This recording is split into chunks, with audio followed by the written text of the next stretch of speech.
Provérbios capítulo 24, versículo 7. A versão revista e atualizada de Almeida diz assim: a sabedoria é alta demais para o insensato. No juízo, a sua boca não terá palavra. Na linguagem de hoje, diz assim, a versão na linguagem de hoje, né? Os provérbios dos sábios são profundos demais para serem entendidos pelos tolos. Quando são discutidos assuntos importantes, os tolos não têm nada para dizer.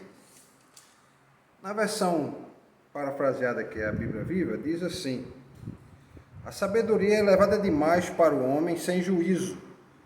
Quando são discutidos assuntos importantes, os tolos não têm nada a dizer.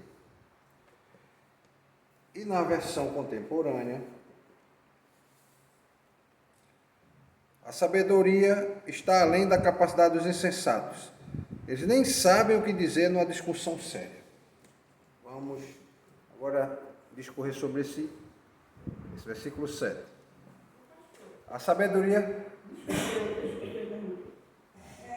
Essa minha nunca é igual. Eu sei que está no meio. Certo, porque são versões diferentes. Mas a minha disse, é demasiadamente alta para o tolo toda a sabedoria. Certo. Na porta não abrirá a sua boca. Certo. Sempre é diferente, sempre é diferente. A minha versão é Almeida. Tem que... Nunca é igual a essa. Essa sua versão é Almeida Revista Corrigida. Essa é Almeida Revista Corrigida. Diz assim: é demasiadamente alta para o tolo toda a sabedoria. Na porta não abrirá a boca. Essa é uma versão chamada Almeida Revista Corrigida. Ela é menos usada, é mais usada das outras. Mas são versões e assim... Porque, veja só, há um problema na tradução. Primeiro, o texto está escrito numa cultura diferente, numa língua diferente, com uma realidade diferente. Então, muitas palavras, quando vão ser traduzidas para a nossa realidade, elas estão sendo trazidas do hebraico antigo para o português. Então, tem palavras que podem denotar dois sentidos.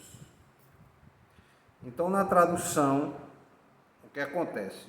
Os estudiosos, né, os eruditos na área de línguas, tentam traduzir o mais próximo possível da nossa realidade, mas respeitando o que o autor escreveu, o autor daquele provérbio escreveu. Né? E em Provérbios há uma dificuldade, porque eu vou trazer próxima semana a tradução literal do texto, ela fica como que palavras soltas. Não tem um sentido que nós ditamos. Nós vamos ler como palavras soltas. Então tem que se entender o sentido que se queria dar ali. Né? A gente sempre usa o que no português? Sujeito, um verbo e um predicado. Né? Sujeito. O pastor vai à igreja. O pastor é o sujeito. O verbo é vai, o verbo vem do verbo ir. E o predicado é para a igreja. Então quando a gente fala dessa forma, as pessoas entendem. Mas se eu disser assim, o pastor à igreja. Alguém pode dizer o pastor ir à igreja? O pastor à igreja, o que significa? Porque está faltando um verbo. Então a ausência desse verbo faz com que a gente não compreenda. Ele pode dizer que o pastor vai à igreja, o pastor dormiu na igreja, o pastor comeu na igreja, o pastor trocou de roupa na igreja. Pode gerar várias ideias. Então, no contexto é que a pessoa vai entender o que está acontecendo. Então, se eu digo assim, o pastor de carro à igreja. Aí o pessoal, o pastor de carro à igreja? Está faltando um verbo.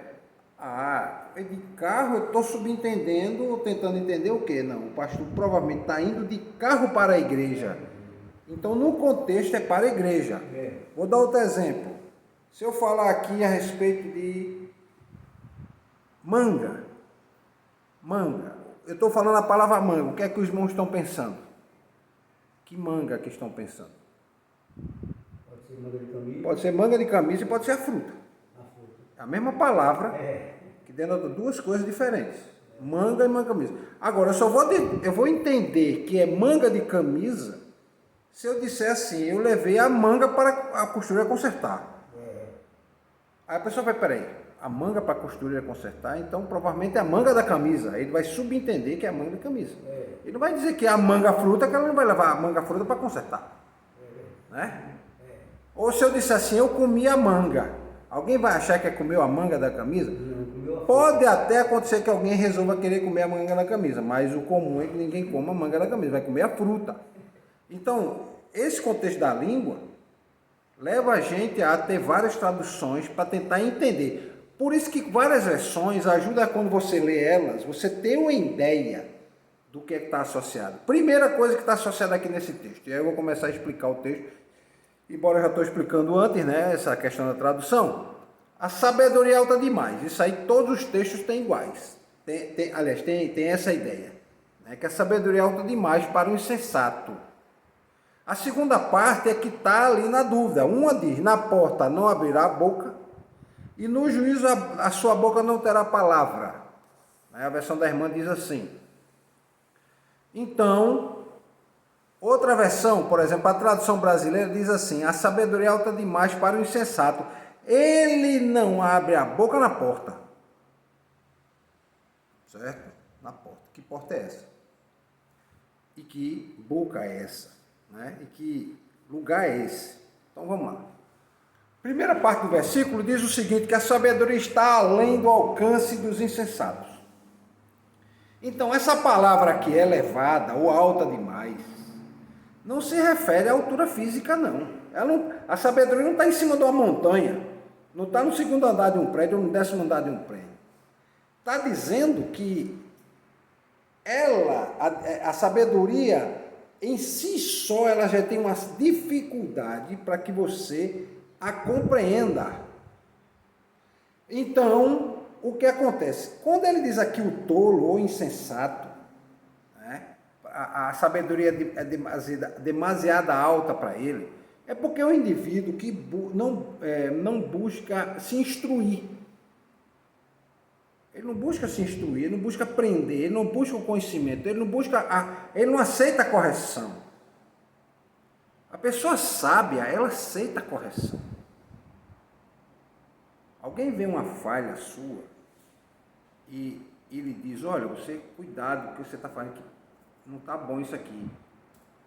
Se você levar pelo sentido negativo da palavra, você está achando que ele está colocando um defeito que você faz e que você acha que você faz melhor do que ele, ou que ele pode estar com inveja do que você está fazendo.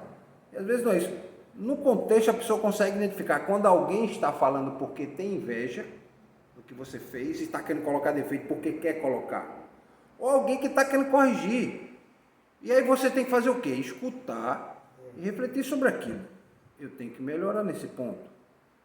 Né? Tem que melhorar nesse ponto. Então, o insensato, ele não escuta. O insensato, muitas vezes, ele não quer nem saber sobre a verdade. Você vai contar a verdade, a pessoa diz, não quero saber não, não quero saber não. Tem gente que é assim. Você vai falar a verdade e ele não quer saber não. Não quer saber da verdade. Você vai falar a verdade para ele, não é dizer verdades que você vai dizer, como que alguém diz assim, eu vou dizer desaforo. Não, é falar a verdade. A situação é essa. E a pessoa não quer ouvir. Né? Tem muita gente que é assim. Então, ele não busca a verdade e muito menos a justiça. E eu tenho pregado sobre justiça há mais de 3 meses, já vai fazer 3 meses. Começou em julho, agosto já passou, setembro já passou, já estou na metade de outubro, vai fazer 3 meses. Só pregando sobre a questão da justiça na palavra. Justiça bíblica. O que é que a justiça de Deus tem a ver com a justiça dos homens? O reflexo que ela se dá na justiça dos homens. E como ela se dá.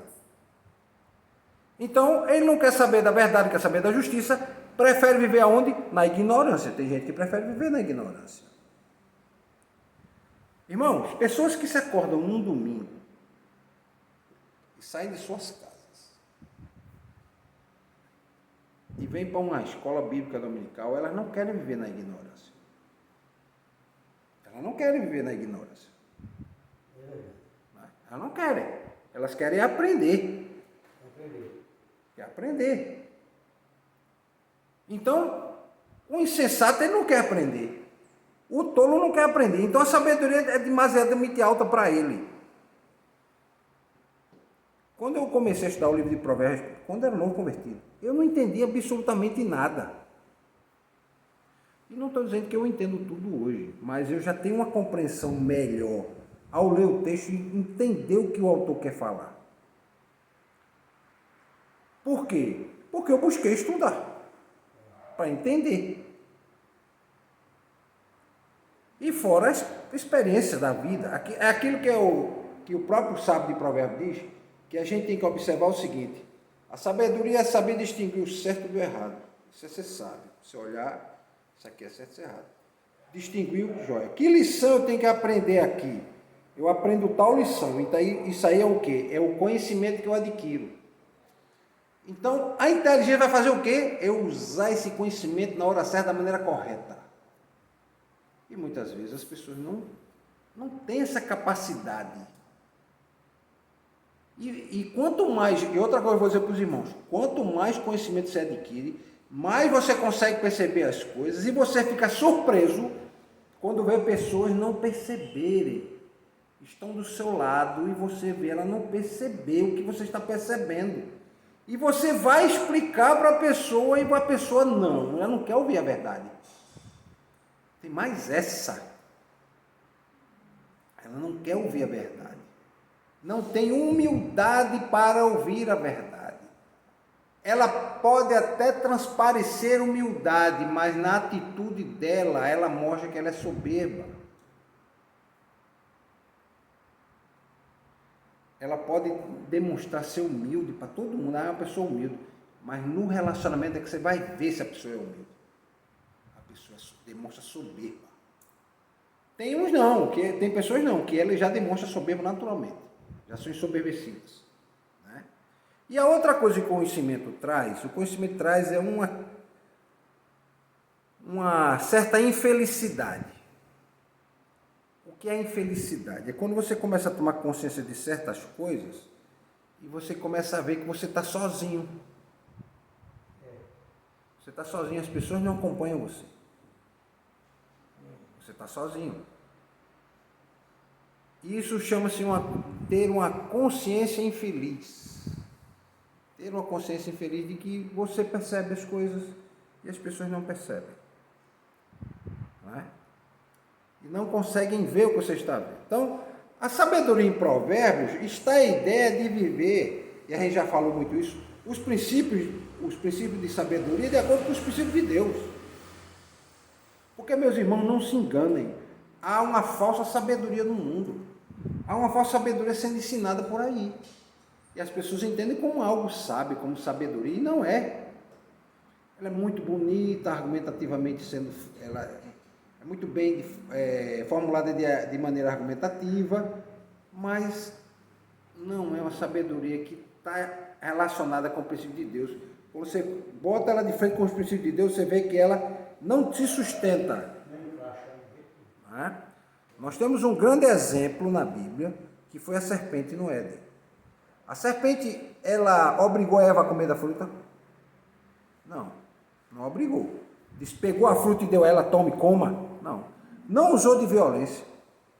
Não pegou a fruta com a mão e deu a Eva. Pelo contrário, foi sutil, argumentou e pôs em dúvida o princípio estabelecido por Deus. Deus disse assim, não coma dessa fruta do conhecimento do bem e do mal, porque você vai morrer. Aí a serpente disse, olha, Deus disse que você não podia comer da fruta do bem e do mal, que você ia morrer, é verdade mesmo isso? Pois em dúvida, está perguntando, porque não é que ele não entendia, é que ele estava pondo em dúvida, ele queria colocar a dúvida no coração do outro, aí colocou a dúvida no coração dele. Aí Eva disse, ele disse que a gente comer, a gente vai morrer. Aí a serpente usa as mesmas palavras, só muda uma palavra, que muda o sentido todo da frase. Aí disse, mas certamente você não vai morrer não se você comer. Como quem diz assim, essa ideia é tão antiga, essa ideia já deve estar até ultrapassada, isso já deve ter perdido a validade, essa ideia. não é válida mais hoje. Pessoas não falam isso? Não, isso já passou, isso é uma coisa dos antigos, isso é uma coisa velha, uma coisa das pessoas mais velhas, né? E aí, foi que Eva fez? Comeu. E o que foi que aconteceu, a gente já sabe. Entra a morte na humanidade. A culpa e a vergonha. A primeira coisa, sentimento de culpa e vergonha. O que foi que eles fizeram por conta de comer adquirir esse conhecimento do bem e do mal? Eles viram que estavam nus e sentiram vergonha. Coisas que eles não tinham sentido pouco tempo antes. Então trouxe sentimentos negativos. O que foi que a serpente fez? Ela vendeu uma falsa sabedoria de que você vai melhorar. Como, pastor? Quando ela diz que você, se comer, vai certamente ser igual a Deus, ela está dizendo que você vai melhorar. Você vai ser uma pessoa melhor. Você vai ser uma pessoa que vai se emancipar. Você vai ser igual a Deus. E quem que não quer melhorar na vida? E aí, com essa ideia, Eva disse, eu vou melhorar na vida, então eu vou comer. E comeu e não melhorou. Ou seja, foi um falso ensinamento, uma falsa, entre aspas, sabedoria. Uma sabedoria que trouxe morte. Entenderam? Então, quando o sábio está dizendo aqui que a sabedoria é um conceito relacionado com o princípio da palavra de Deus, então, essa palavra de Eva não foi uma palavra, a palavra de Eva, não, da serpente, não foi uma palavra de sabedoria. Foi uma palavra contra a verdadeira sabedoria. Mas é aquela história, é uma mentira vestida com roupa da verdade. É como se a mentira tivesse com a roupa da verdade. Você vê, não, parece que é mentira, mas está vestido com roupa da verdade, então deve ser a verdade. Né? Então, o conceito de sabedoria está refletindo o que, meus irmãos? Conhecimento, inteligência, discernimento, prudência, capacidade de tomar decisões corretas. A sabedoria dá essa possibilidade de tomar decisões corretas. Você pode até errar, mas se você erra e você para pensar, eu errei onde? Eu vou corrigir. A ideia estava boa, a ideia era boa, estava correta. Mas eu acho que eu ou fui aquém ou além, ou seja, eu não dei a dosagem certa, eu coloquei menos ingredientes ou mais ingredientes. Então, eu tenho que ter, aí eu vou parar para pensar, refletir e ver, vou fazer o quê? O ajuste. Então, para o insensato, isso é inalcançável. Porque veja o processo de reflexão que a gente tem que fazer, o conhecimento que a gente tem que adquirir, que a sabedoria leva a você ter que queimar os neurônios, ou seja, esquentar a cabeça, pensando. Muitas vezes, mesmo, você pode, dependendo do problema, você passa meses pensando na solução de um problema. Por isso que o sábio diz, olha, na multidão de conselhos, na multidão de conselheiros, há sabedoria. Há sabedoria por quê? Porque quando você escuta várias pessoas dando uma opinião sobre tal assunto, a possibilidade de você errar é menor. Por quê? Porque você vê vários pontos de vista que você não percebeu. Olha, não faça tal coisa, porque pode acontecer esse problema aqui. Certo? Por conta da sua própria inexperiência. Aí você vai aprendendo a ter sabedoria com a experiência. E aí você começa a decidir melhor. O que acontece? Você leva tempo para decidir sozinho, pode ser que erre. Quando você segue vários conselhos, você pode errar, mas a possibilidade de você errar é menor. O insensato, ele não quer a sabedoria. O insensato, ele não é humilde. O insensato não quer aprender. Então, essa altura da sabedoria simboliza o quê? Essa distância entre o modo de vida do insensato que não quer aprender com os caminhos da sabedoria de Deus que você tem que estar estudando e aprendendo constantemente para poder chegar a atingir essa sabedoria. Porque a sabedoria de Deus é inalcançável. O verdadeiro sábio é Deus. Nós temos sabedoria para viver a vida e muitas vezes nós vamos acertar e outras vezes não. Com o passar do tempo você vai errar menos. Pelo menos naquelas coisas que você errou e você viu que você errou. Você não erra de novo. Pelo menos teria que ser assim. Por isso que o insensato tem problema com a sabedoria. Ele não consegue. Aí vem a história da segunda, a questão da segunda parte, que diz assim: no tribunal ele não abre sua boca, que é a versão revista atualizada. Veja só, tanto esse não abrir a boca no juízo, no tribunal, ou na porta ele não abre a boca, ou ele não abre a boca na porta. Provavelmente essa porta aqui significa porta de entrada da cidade. O que era a porta de entrada da cidade? Na época em que esse texto foi escrito, viu, irmã Clarice? A porta da entrada das cidades era onde se localizavam os juízes para decidir, ou seja, o tribunal era na frente, na porta da entrada da cidade, tinha um banco de pedra e sentavam-se todos ali naqueles bancos de pedra, na porta da cidade. As pessoas vinham no final da tarde trazer seus problemas para os juízes julgarem. Os mais sábios, os mais experientes julgarem. Um exemplo de um juiz era Jó. Ele mesmo diz que eu ficava à porta da cidade para julgar as questões. Quando ele fala aqui que ele não sabe o que falar na porta, ele está dizendo o seguinte, que no local onde a justiça é administrada, onde as verdades e a honestidade é procurada, o insensato não consegue nem se defender, nem apresentar argumentos coerentes para se defender diante dos sábios, porque ele não possui sabedoria necessária. Então ele chega diante do juiz e ele não sabe nem o que argumentar. O insensato não sabe nem o que argumentar, não sabe nem dizer o que precisa. Ele não sabe como expressar em palavras a necessidade dele ou a injustiça que estão cometendo contra ele. Entendeu? A questão da porta, onde é que está aqui, porta é nesse sentido. Então, quando um traduz assim, diz, olha, no juízo a sua boca não terá palavra, ou na porta não abrirá a boca, ou ele não abre a boca na porta, é porque na porta da entrada da cidade era o local onde se faziam as audiências dos juízes.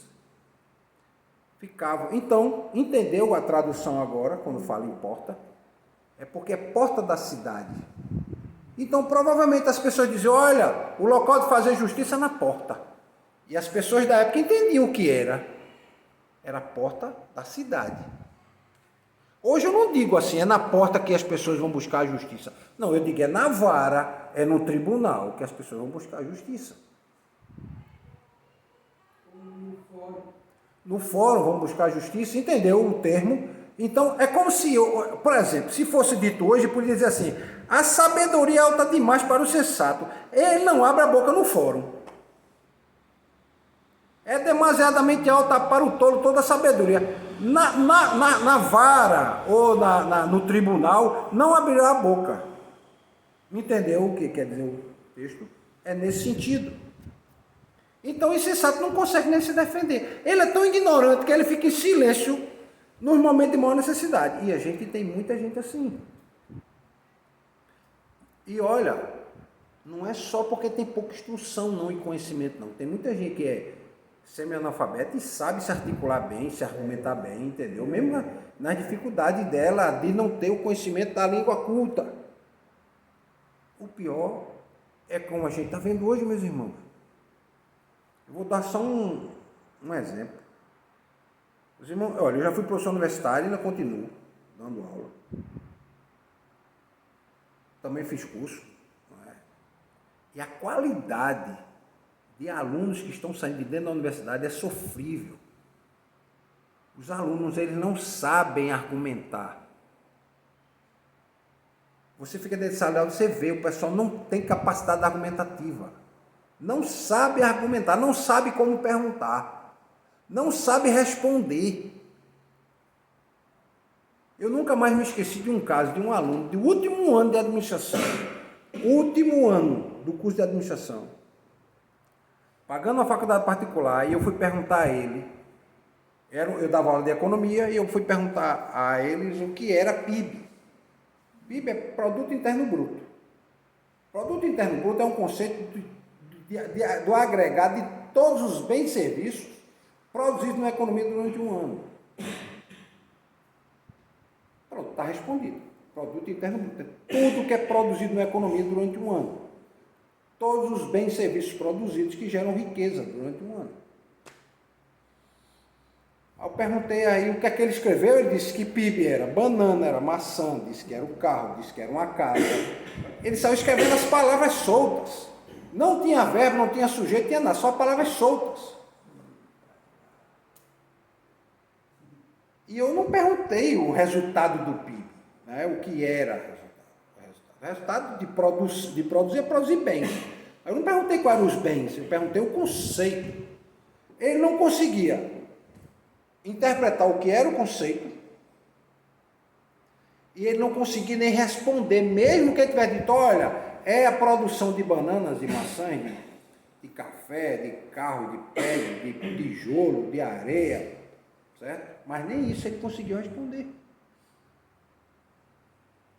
Então, essa é a realidade que nós temos hoje. É aquilo que o sábio de Provérbio está dizendo, são insensatos. E o pior de tudo, meus irmãos, é que é uma grande maioria. É a grande maioria. Nós estamos hoje nas piores colocações em nível educacional no mundo. No mundo. Nós só ganhamos para alguns países da África. E esse país é rico. Esse país tem educação de ponta, como você vai ver, um chamado Instituto Tecnológico de Aeronáutica. Os melhores engenheiros na área de aeronáutica produzem aviões. Nós temos escolas de excelência no Brasil na área de economia, na área de engenharia, na área de informática. Mas, em compensação, a gente tem aluno que sai da escola, ele não sabe ler e interpretar um texto. E essa educação que está sendo passada para os brasileiros, e nós vamos ter que levar 50 anos para poder mudar isso, e tem que entrar um grupo de pessoas com mentalidade de revolucionar a educação no sentido positivo, e acabar com o que estão fazendo, quebrar, derrubar tudo que está aí, e começar do zero, para essas novas gerações. Então, o sábio aqui está dizendo que o insensato, ele não sabe nem argumentar. O insensato não tem entendimento. Ele não tem condições de fazer uma discussão séria. Então, no contexto da época, tanto quanto hoje, aqueles que tinham conhecimento da lei eram capazes de se defender. Hoje, teoricamente, seriam os advogados. Né? São os advogados. Certo? E mesmo assim tem muito advogado que não tem conhecimento de lei. Não sabe escrever uma petição. Você vai ler a petição, você não entende o que ele está pedindo ali. Ele não tem capacidade argumentativa. Então, o insensato não tem recurso mental. Ele não tem capacidade mental de argumentar. Diante, por exemplo, de uma demanda dos juízes. Isso lá na época, que era muito menos complexa do que é hoje. Hoje, para você começar a audiência, tem todo um processo.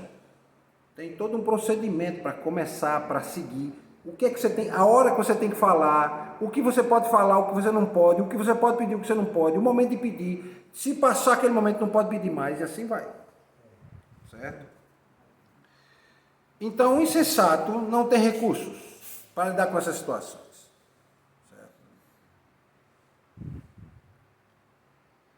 Então, a aplicação desse texto é dizer o seguinte: busque pela sabedoria, dê importância à preparação e ao estudo, seja humilde para aprender, esteja em silêncio no momento certo e lute para ter competência naquilo que você faz.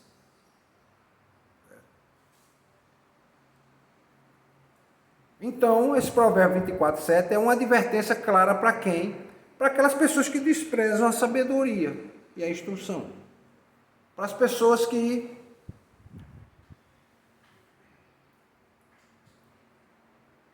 até se recusam a aprender. Tem pessoas que se recusam a querer aprender. Eu tenho um exemplo não, isso é público. Nós temos um presidente da República que se gaba de nunca ter lido um livro. Nós temos um presidente da República que se gaba de nunca ter lido um livro. Como é que um indivíduo desse vai ter sabedoria para administrar um país? Se ele se gaba de nunca ter lido um livro, ele é um insensato, segundo um texto de Provérbios, porque ele não quer obter conhecimento. Embora o conhecimento de sabedoria não é só na leitura, mas a leitura me ajuda a expandir a mente para novos conhecimentos. O conhecimento hoje é transmitido pela leitura, não é o conhecimento é transmitido de forma oral, ele é transmitido de forma oral dentro de casa, às vezes na rua, mas a maior parte do conhecimento é transmitida hoje pela leitura, por assistir vídeos, né? Sabendo se aquele ensino está correto, tem mais essa, né? Saber distinguir, saber avaliar. Então, um indivíduo que se gaba, que nunca leu um livro, o que é que você pode esperar?